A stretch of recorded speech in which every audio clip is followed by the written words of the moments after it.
to subscribe that you Somebody's know gonna that be our fucks with real 5,000 hip hop. subscribers. We just want to thank you so much for like staying down with us, and everybody that's already up in here that's like part of the first 5,000. Like y'all are part of our movement. Like we're thankful, we're humbled, we're appreciative. We putting our foot on people's neck this year because some of the shit just ain't right, and we just not having it. And we just appreciate all y'all's love and support. True. I want to go to something though real quick, man. There were a lot of comments in that Fabulous and Andre 3000 conversation. I jumped in there last night about 2 in the morning. Yeah. Oh man. Okay. Mm-hmm. Somebody, all right. Stream of Thought says Mike said he never heard a Whack Biggie verse. Same could be said for Andre. Neither have I. Same could be said for Andre. You could put all 50 whatever verses together, and Fab's best verse can't even crack the top 40. Until he drops the solo joint the past couple years, people said the same crap about Black Thought. Substance is substance. Skill is skill. And Dre is just better. I keep hearing, there was somebody in the Facebook Live broadcast that kept bringing up Black Thought, Tretch, and others. But see, the difference is, regardless if these songs are labeled root songs, Black Thought has shown that he can hold down a song himself. You Got Me is Black Thought. It is what it is. Mike, if we're talking about... Never Do What They Do is Black Thought. Regardless if the fucking song says The Roots, he's showing that he can perform on the mic with 3 verses and a hook and just him and keep you the whole time. Dre has never done that. I don't know what people don't understand about that.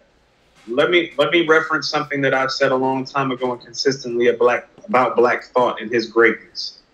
I never had Black Thought in the top 10 because it was unfair to all the other MCs of his caliber to put him in the top 10 without a solo album that bears his name. But Mike, no MC from any group has more great solo songs than Black Thought. I told you, I only need to hear one project and know that it's good, and he's in my top 10. You want to know why? Because his work with the Roots, a lot of that shit, solo mission shit. Some of their best stuff is thought on a solo mission. Concerto of the Desperado, The Hypnotic, What They Do, Rock You, Breaking You Off. Mike, You Got Me. Like Mike, he got so many solo records that are great on the Roots catalog. It's ridiculous. I just wanted to see an album that said Black Thought that I could classify dope. He made 2 EPs, slide them in. LP says Black Thought is a solo artist. Don't nobody rap with him. Exactly. It's like it's not fair to Malik B or Dice Raw. I mean, no, I feel you. But no, like you said, some of the Roots' best songs are Black Thought on a solo mission. Yeah. That's the thing that we're missing with Dre. We're sitting here pulling him out as an individual as if we have heard The Hypnotic from Dre. We have not. The Roots' greatest hits, I would venture to say, if it was like a 20-track album, about 8 of the tracks would be Thought by himself, about 5 tracks would have features, and then there would be Roots joints. All right, let me go to another comment from this debate. The real Leonardo Washington says, even though I prefer Stacks over Fab, these are some good points. I never thought about it. And the crazy thing is, Andre had the chance to show his solo record making ability with The Love Below, but went in a completely different route, but not rapping at all. I just think that Stacks, even with his minimal effort, made sure he gave us substance pretty much every time that he got on the mic. Fab has a lot of filler songs and even verses at the time, but he's still a fire MC. It's a tough debate, but if we had to keep one and get rid of the other, I'm keeping Stacks. Fab is just don't hit me the same on a substance level. Again, so that's why we disqualify. Let's go to that because he's saying some things and I understand what he's saying and why. My guy Obi has comparable sentiments about 3 Stacks. A rhyme is a rhyme, Coop, and he's like as great as it gets at that rhyme. But here's what I keep submitting to you guys. I want you to understand this. This is what I'm about to say. Nas has done more verses in the last 18 months from the ages of 46 to 48 than Andre 3000 has done his entire career. It's not fair when you're talking about other guys that have done this incredible volume of material to talk about his substance in relationship to, because that's what we're saying. We don't know how great and how extensive his substance is because it's so brief. We know how great Nas's substance is even through all the filler because there is 15 albums worth of material. And Mike, listen to what I'm about to say. Not hundreds, but thousands of verses to go off of. Not 100. I would venture to say just 100 verses, Mike. I don't even know if 3 Stacks got 100 verses. No, he don't. Nas has made thousands. Well, see, this is the thing. I think, you know, when you talk about the average amount of verses per album, I would venture to say that an MC like Nas probably gets off maybe 35 to 40 an album. 40, and then you want to sit here, let's just say 35 on the low end, right? 35, and I'm not even counting the double disc. And I'm not even counting the collaborative efforts with like The Firm and, you know, whatever. No guest appearances. Yeah, just not even counting any of that. 35 times 15, we talking about 525 verses off top. And that's being generous. That we've heard, and that's being generous. Yeah. We don't even have 100 verses from this guy. I want you to, so when we're talking about that substance exists and is considered to be so quality about the brevity. Exactly. I think that's the part that... That's why I keep going to Big, because it's like, oh, well, Big did the same thing, except for he got more verses in solo albums. Same exact thing. I mean, listen, man. Classic solo records, classic street records, classic hit records, classic guest appearances, classic. Like, Big got all of that in brevity over the 3 Stacks. So when y'all talk about the substance of it, it's like, well, don't Big have that? Didn't Big do more and do it better? Leroy Green. Shout out to Leroy Green, man. He always is commenting, man. He said, yes, Fab is a better rapper because if overall... Huh? I said, Biggie made one more chance and give me the loot by himself. And Everyday Struggle, and Unbelievable, the Machine Gun Funk, and Kick in the Door, and 10 Crack Commandments, My Downfall, Long Kiss Goodnight, You're Nobody Till Somebody Kills. We got you. I got a story to tell. Niggas Bleed, Who Shot You, Dreams. Let me get to Leroy's comment. Leroy Green says, yes, Fab. Cool. Oh. He said, yes, Fab is a better rapper because if you're overall consistent for 20 years, as amazing as Andre 3000 is, all those bars Fab has dropped has lapped Andre about 10 times now. Fab is actually a lot better than people give him credit for with the consistent bar structure, rhyme scheme, and even substance. Believe it or not, Fab's lines aren't as ignorant as people would suggest. Andre is great, but Fab is better. I'm not going to argue with him. Fab got a catalog and has done enough great verses that he deserves a look like that. I mean, Mike. Rappers rap. Mike. That's why I said disqualified because, see, what people keep doing though, Coop, whenever I say disqualified, then they'll say, oh, well, you say that the Gucci Mane's better than Andre. I said he's disqualified from that conversation. Yeah, Gucci got 100 albums. So, I mean, what can I do? You're just disqualified from the conversation. No, but when they keep trying to qualify him, what I'm going to keep on bringing up is B.I.G., G.I.E., a.k.a. B.I.G. Get it? Biggie. Because if we want to talk about who's greatest with the brevity of the catalog and the substance, that's the guy. Not Andre. And I'm from down here, raised down here. It's Big if we're talking about brevity and substance. You know, since people want to rely on skills and all that stuff, because Andre got all that. Wow factor. Big. If you sat there and heard Tupac rap and you heard Andre rap, who are you gonna say is the better rapper? Probably Andre. If I don't, exactly. But does that mean anything? It means absolutely nothing. It means absolutely nothing. That nigga can't make Dear Mama. Now, Andre, go make me a Dear Mama. Go make Dear Mama. That's go make Shed So Many Tears. Like go make Keep Your Head Up. He can't. Mike. Very few rappers can make those records, if any, outside of him.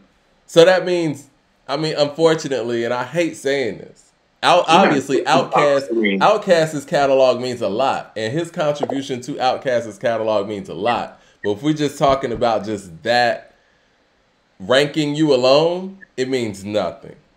When we talk about all-time great MCs from the group Outkast, I want to start talking about Big Boy. Yeah. If we want to talk about the greatness of groups, we can talk about Outkast. Andre 3000 will be included in all of those conversations, and rightfully so. But at this point in the game, if we are talking about the all-time great MC from this duo, Big Boy. Now, if we're talking about all-time great MCs from the South, because that pool is a little bit smaller, then yes, maybe we can start bringing up Andre's name in some things. But even then, how do you even match Andre and T.I. up with all the work that T.I.'s put down as an individual? Virginia still it's not fair. Virginia still Southern to you? Of course it is. Pusha T. Yeah. Face, Tip, Wayne, Big Boy. I mean, shit, when you look at what Face has done as an individual, and we look at what Wayne has done as an individual. I never had 3 stacks ahead of Face. You know, this is the thing. I've, at some point in my life, have thought that Lil Wayne, his run at some point was a little bit overstated, right? And only when we're talking about in the top 5 all-time, whatever. I got to give Wayne his credit. The work that he's put in the game and all that. And I grew up on Dre. I am more of an Andre Outkast fan than I am Wayne. But there's no way in the world I could really formulate an argument to put Andre ahead of Wayne. I can't formulate the argument. It's not there. So the best way for me to do it is just to say he's disqualified from that conversation. Hey, Mike, it's so funny that you're bringing up Wayne and Prime Wayne. You know what record I was listening to last night when I was working out before I went in the comments? What's up? Stunting Like My Daddy. He killed that shit. That's probably my favorite Wayne performance, man. Mike, listen to what I'm about to say. That's one of the greatest Mike performances on the mic nobody ever talks about. That's how epic he is on that record. He came in that shit. It's one of the greatest performances on the mic that nobody ever talks about. Birdman did his thing on there too. No, I'm talking about Wayne, and nobody talking about that second verse. We talking about Wayne's first. The second verse was hard, but yeah, that first verse and that last verse, man. There's a throne. You looking at the chair, man. Who produced that song, man? That beat was crazy. How you want it? Show me my phone. Blow my phone. But yeah, man, we wanted to make sure, man, on these episodes that we actually get to some of the chats because you guys got some real interesting comments that come in after the fact, and especially the stuff that we don't get to during the lives. Happy birthday to LL Cool J and Slick Rick. But I want to ask you, man, what's your favorite LL Cool J record before we get about it? I was about to ask you, and you beat me to the punch. I was like, what's your favorite L record, Mike? That's exactly what I was about to ask. I don't know what my favorite L record is off top, but you know what? I will say this. I think that one of the more underrated L records is The Breakthrough. Ooh. But you know what? I might say my favorite. Oh, man. All right. I know what mine is. I love Lounging. Okay. I love Round the Way Girl. Okay. But I Need a Beat, man. It's something about I Need a Beat. I was not expecting you to go there. The way that beat comes through and the remix, the scratching part of it, I like that LL, man. That LL was just vicious with his approach. The instrumental beat subject of discussion. He has a very underrated rap voice. He has one of the best rap voices ever. And he has like 3 different tones. And underrated vocabulary. Well, that's just his age. We heard him at 15, 25, and 35. Right. Yeah. Right.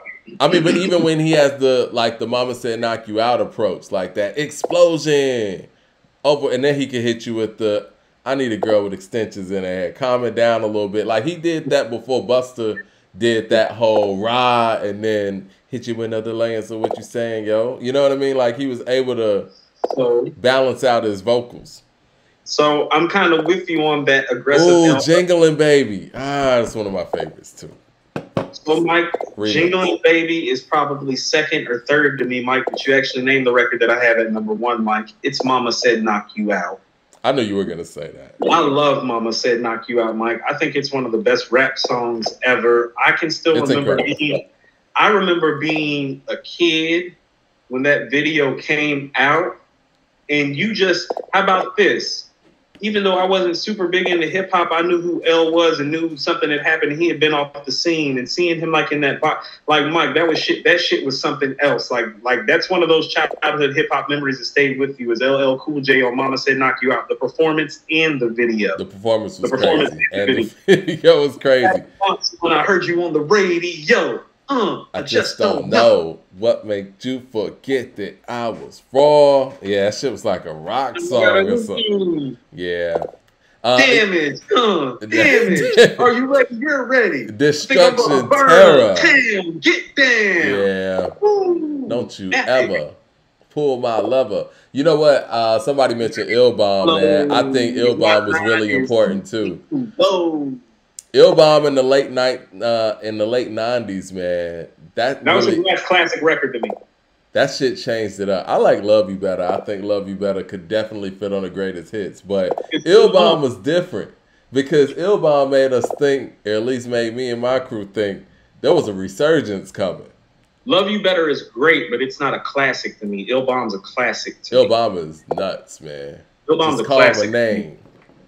Love You Better is just a really great record. Love You Better is his last great hit record. Well, today is also Slick Rick's birthday. Yeah, no, that's my guy. That's the first rap album I ever heard, Mike. That's why it's still sitting up here to this day. That's the first rap album I ever heard from beginning to end, The Greatest Adventures of Slick Rick. I think it's one of the greatest hip-hop albums ever made. It is. In that conversation, it has, 3 arguable top 50 hip-hop songs all time. I think it's arguable. I think they're there. Okay. Yeah, Children's Story and Mona Lisa are definitely there. Children's Story, Mona Lisa, Hey Young World. Yeah, Hey Young World might be borderline to some people. That's actually the record I prefer the most over the 3 over the course of time. What's your favorite Slick Rick song?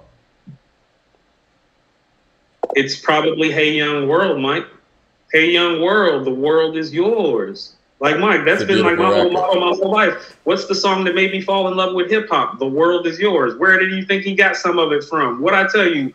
How many pictures of rappers Nas got hanging in his house? 1.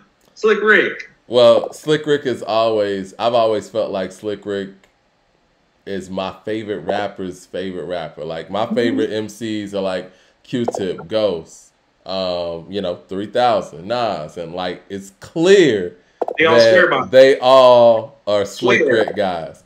No, they Snoop, swear by him, Snoop Mike. is a Slick Rick guy, too. They swear by him. Yeah. That's their guy. They all come from that Slick Rick tree. How about this? All those guys born in the mid-70s that we grew up on, that's their guy. Yeah. Jay's taken. Nas is taken. Snoop took first.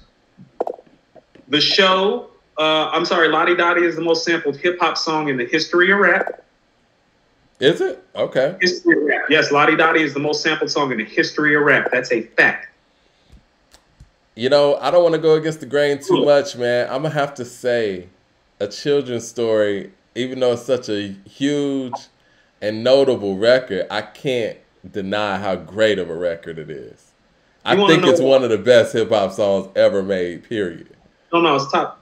Yeah, it's up there. Top 20 easy, maybe top 10. I think what my favorite part of the record is, 10. Mike? Is like you saw, like he exposed everything. Like it's a street story, but then he exposed some of the street mentality by keeping it funny, like he did. Dave, the dope fiend shooting dope, who don't know the meaning of water nor soap. He said, "I need bullets. Hurry up, run." The dope fiend brought back a spanking shotgun.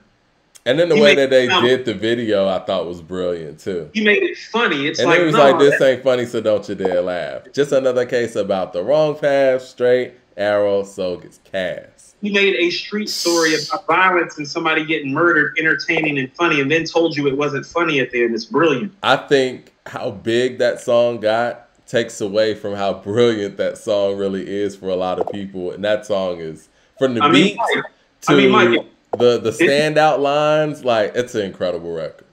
I mean, Mike, didn't we rate it as the #1 verse of all time?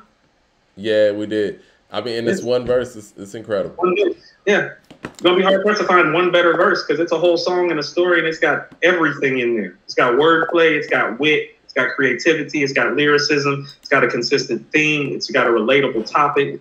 It's everything. Everything. Well, we covered some of everything tonight, man. We got to get up out of here. It's getting late. We appreciate everybody and their participation, man. And subscribe to According to Hip Hop on YouTube. We almost hit 5,000. Like I said, appreciate everything from everybody. We're going to get at y'all next week, and we're going to keep y'all updated on that whole mock versus. Yeah. All right.